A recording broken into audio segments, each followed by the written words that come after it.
Alva remembered the screams of knights and maidens as she walked through the blood-stained streets. The song of steel still echoed in some places, but most of the city was quiet, quiet as death. The girl from the forests and hills was now 18. She was not as tall as her brother, nor half as big or strong.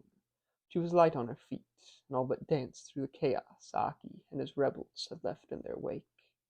Her face was half hidden by a black eye patch on the left side, over a nasty red and welted scar. The short blade had been red hot when it pierced her eye. Remember the pain, father had said. Let it be your strength, child. Are you a wild thing, after all? Are you a wolf at heart? Pain the Scaldlings had suffered was indeed their strength. In his madness, Saki had cut a swath through the city's defenders. Shields were splintered, spears shattered, and the men who would not yield were slaughtered where they stood. They were thrown from the walls of their city, their skulls split by great axes, their bones broken beneath the trampling charge of 1,000 warriors, within and without the castle walls. Aki had been the first into the fray. Alva had waited by the black dragon ships that came the storm. She was not alone. She was there with young witches of the north, who worshipped every lie the southerners told about them, playing into the myths and legends of their barbarity. Just so, they painted runes upon their faces, dressed in the feathers of crows, taking part in strange mock battles, and screaming at the southerners within the city. Alva brought out the severed head of a stag and lashed it to the front of the ship to scare away the southern spirits.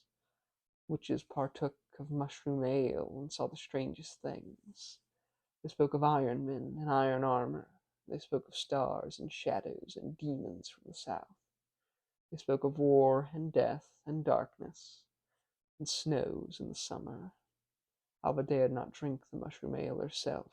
She was afraid of what dreams might come. And of the god she was still afraid, even if the old crows had come to feast on her brother's own behalf. There were other gods she feared, gods of the land and sky that the Woadlings worshipped, and the sun god of the wild lands further south. The men of the city had mounted the heads of Scaldlings on their walls, and devoured the hearts of the slain, it was said. Father had once told her, the Woadlings claim what is not theirs by right. They fight and kill and live like we do, but they are not wolves. They are boys and girls pretending to be wolves. They pray to their land gods and sky gods and green gods of the forests, but it is to the crow god their prayers are fed, the highest of the gods and most feared.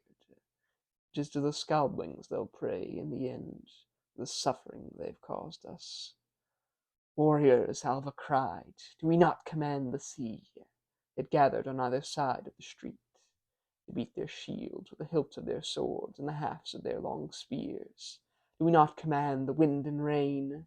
Men howled up at the stormy sky. Do we not command the stones beneath our feet? Are we not wolves and bears and wild bulls? She was not answered by the sounds of mortal men, but the sounds of monsters wrapped in human skin. Are we not Scaldlings? Are we not Scaldlings forever?